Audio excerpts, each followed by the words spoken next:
চলে আসছেন আমার প্রাণপ্রিয় শেখ, আমার কলিজার টুকরা শেখ সুলতানুল ওয়াইজিন আল্লামা খালিদ সাইফুল্লাহ আইয়ুবী দামাত বারকাতুহু, যার বয়ান শোনার দরকার নেই, শুধু চেহারার দিকে তাকায় থাকলেই ঘন্টার উপরে ঘন্টা বসে থাকা যাবে, ঠিক কিনা বলেন? যার নসিহতের মাধ্যমে হাজারো যুবক, দিশেহারা যুবক সঠিক পথ পেয়েছে। একজন বুজুর্গ মানুষ, তিনি আসছেন, তার বয়ান শুনে যাবেন তো ইনশাআল্লাহ। আমি যে মুখতাসার কথা বলবো, এর পূর্বে আমি বলতে চাই, যেই কাজে আল্লাহর হুকুম নবীর তরিকা আছে, ওই কাজ আল্লাহর কাছে গ্রহণযোগ্য। যেই কাজের মধ্যে নবীর সুন্নত নাই, ওই আমলটা আল্লাহ পছন্দ করেন না। যেহেতু আল্লাহ আমাদেরকে আনছেন বড়দের মজলিসে, ওলামা হজরতের মজলিসে, এই মজলিসটা আল্লাহর দরবারে কবুল হোক আমরা চাই না? আল্লাহ কবুল করবেন যখন মজলিসটা সুন্নত তরিকায় থাকবে। আমি আপনাদেরকে বলবো না ভাই সামনে আসেন, যারা আল্লাহকে সন্তুষ্ট করার জন্য, আল্লাহর রিজা আর খুশির জন্য আসছেন, নবীর মহাব্বত যাদের অন্তরে আছে, তো নবীর সুন্নত হইল ফাঁকা জায়গা পূরণ করে বসা। আপনারা সামনে আসবেন। আর যারা মনে করেন যে হুজুর ওয়াজ শুই না, কানের মজা নিমু, আমলের দরকার নাই, আপনাদের সামনে আসার দরকার নাই, বসে থাকেন। সামনে যে আসবেন, আপনার জন্য হাসরের ময়দানে দুইটা জায়গা আল্লাহর দরবারে সাক্ষী দিবে। সুবহানাল্লাহ, জমিন আল্লাহর দরবারে সাক্ষী দিবে। সামনে আসেন, মাশাআল্লাহ।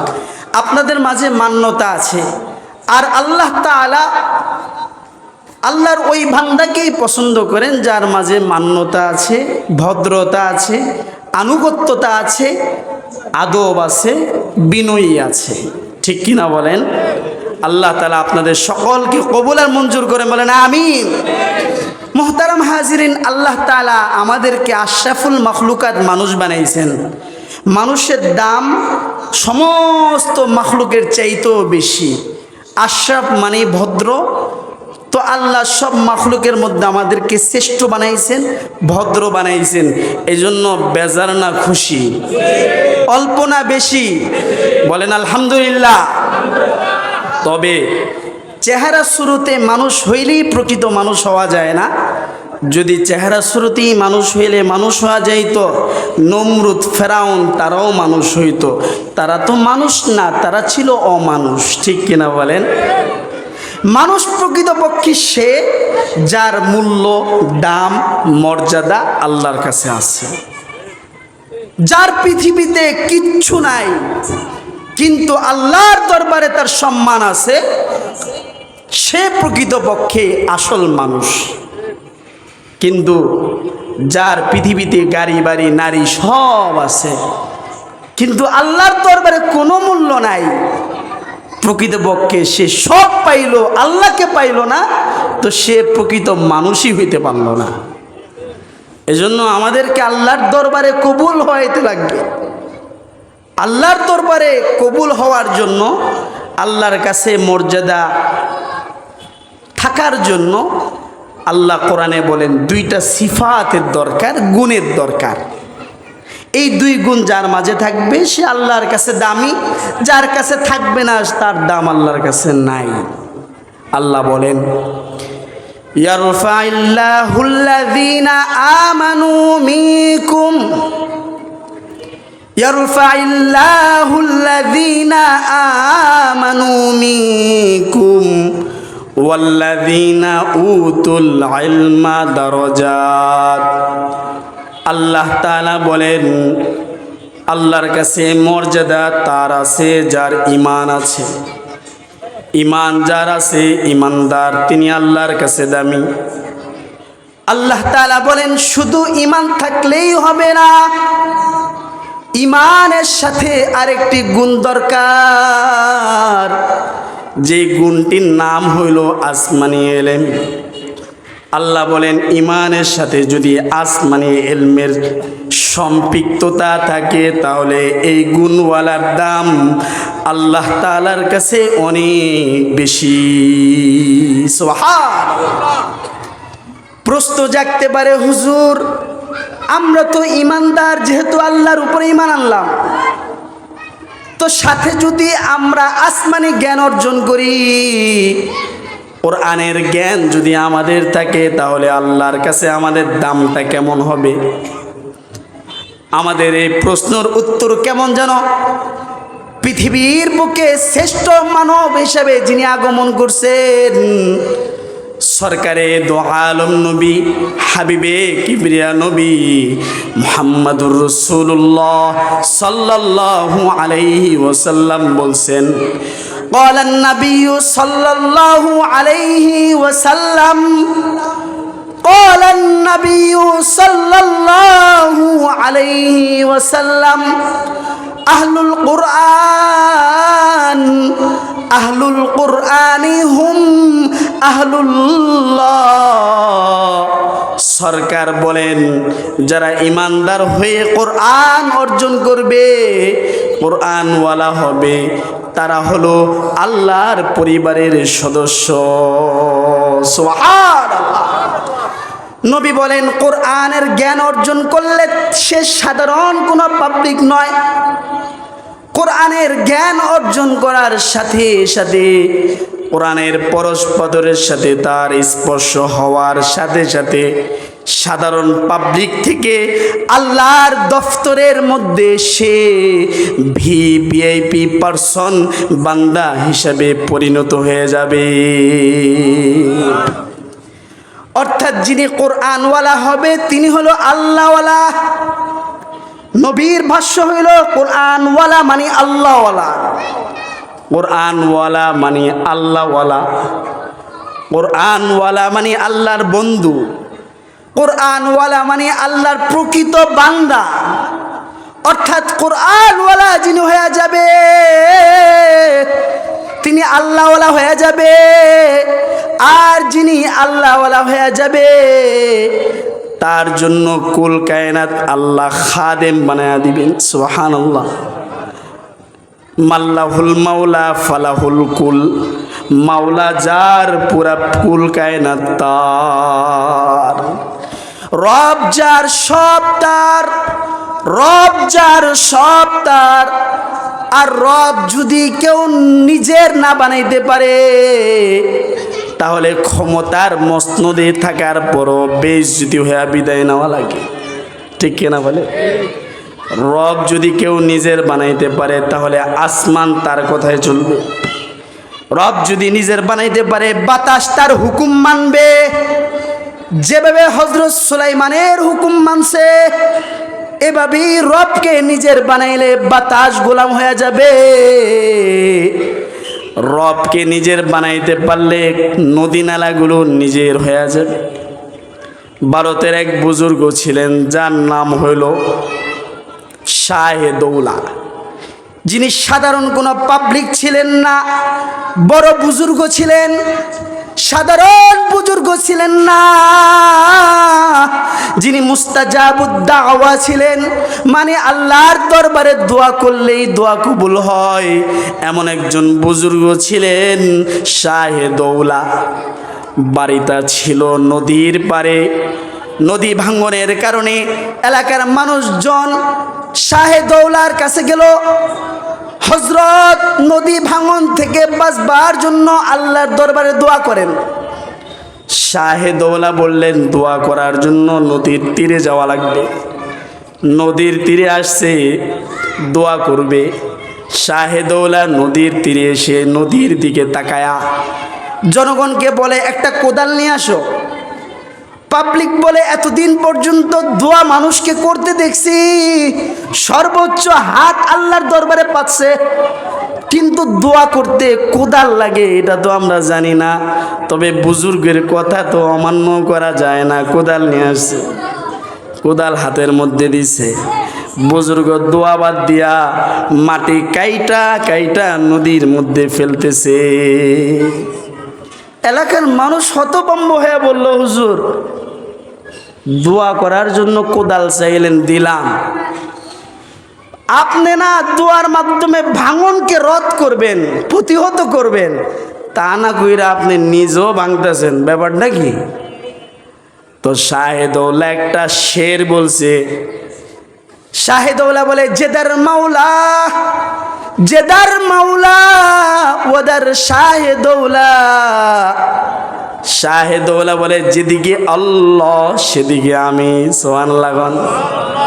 শাহেদৌলা বলে, আল্লাহর রেজা ছাড়া আমি চলি না, আমার রব যা চায় আমি তাই চাই। তো আমার রব চায় নদী ভাঙনের মাধ্যমে তোমাদের এলাকাটাকে শেষ কইরা দিতে। আমি এখানে আইসা আল্লাহর বিধানের বাহিরে, আল্লাহর চাওয়ার বাইরে কিভাবে তোমাদের জন্য দোয়া করি, কারণ রব যা চায় আমিও তো তাই চাই। সুবহানাল্লাহ না? যদিও শাহেদৌলা বাস্তবে এটা করছেন, অন্তরে শাহেদৌলার ছিল, ওগো আসমানের মালিক আল্লাহ, যদিও বাস্তবে তোমাকে রাজি করার জন্য কোদাল দিয়া কাজে সহযোগিতা করতেছি, বাস্তবে আমার মনের ব্যথা হইল তুমি আমার জনগণকে নদীর ভাঙন থেকে বাঁচাও। আল্লাহ তাআলা ফেরেশতাদেরকে নির্দেশ দিলেন, ও ফেরেশতারা, আমার শাহেদৌলা আমার রেজার জন্য যদিও আমার কাজে সহযোগিতা করছে, কিন্তু বাস্তবে তার দিলের তামান্না ভিন্ন। যাও, যেহেতু আমার বন্ধু এখানে চলে আসছে, এই যে জায়গাটা পূর্বের মানচিত্রে এলাকাটা যত দূর নদী পর্যন্ত ছিল, অত দূর পর্যন্ত বন্ধুর খাতিরে তোমরা লম্বা বানায় দাও। আজকে তো আমরা নেতারে খুশি করবার জন্য কত কাজ করি, দিন ধর্ম দিয়া দেই, ঠিক কিনা বলে, কিন্তু রবকে খুশি করার জন্য কি করি? অথচ রবকে যদি সন্তুষ্ট করি তো রব আল্লাহ সব মাখলুককে আপনার আমার খাদেম বানায়া দিবেন। সুবহানাল্লাহ। বললাম না, বাতাস পর্যন্ত খাদেম হবে।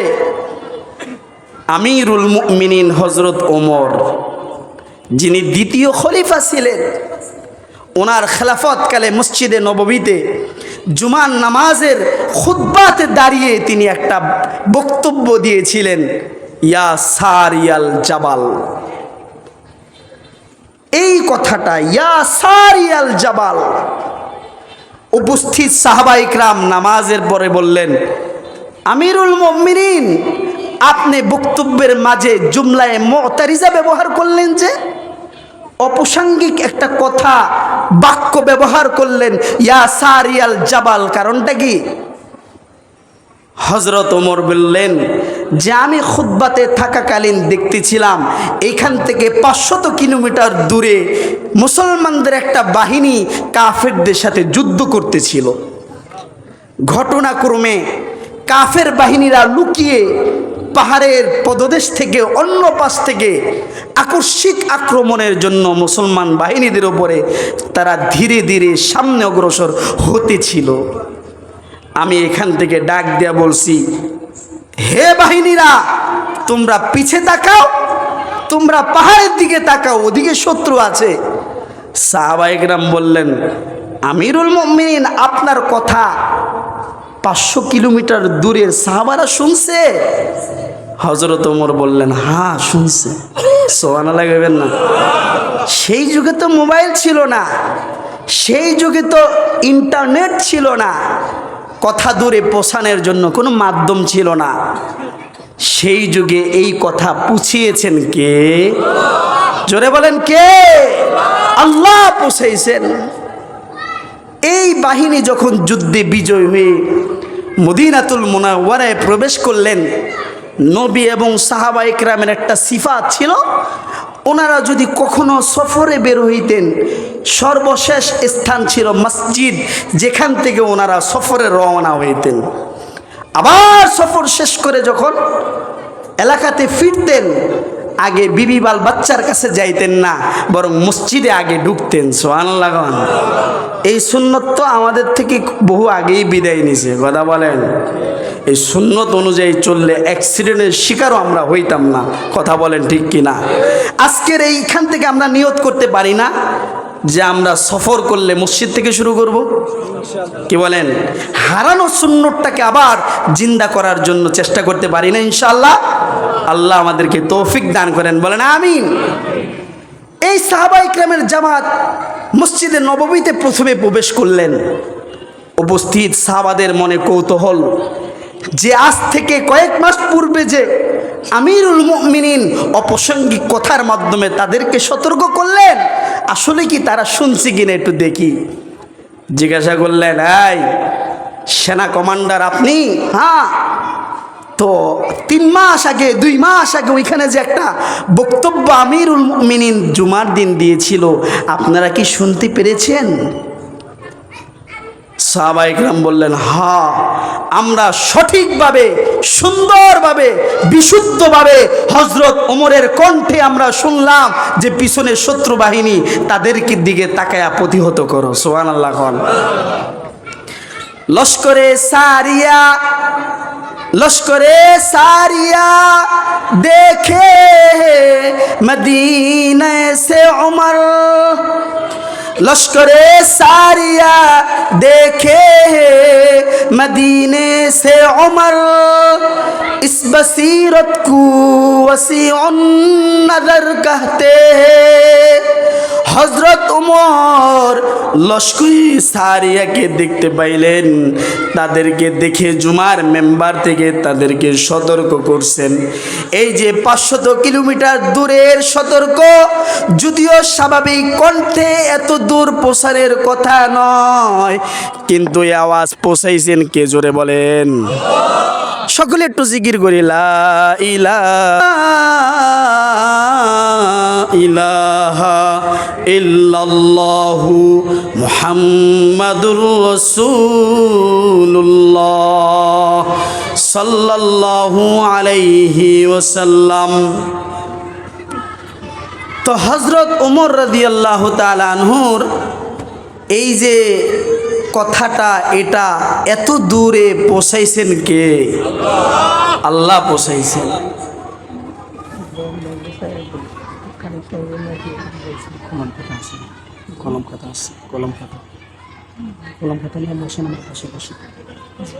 মুহতারাম হাজিরিন, আজকে আমরা দুনিয়াতে খুব ভালো বুঝি, আমরা সবাই এটা বুঝি কোন ইঞ্জিনিয়ারের মাধ্যমে বাড়ির বিল্ডিংয়ের ফাউন্ডেশনটা তৈরি করতে হবে, ঠিক কিনা বলেন?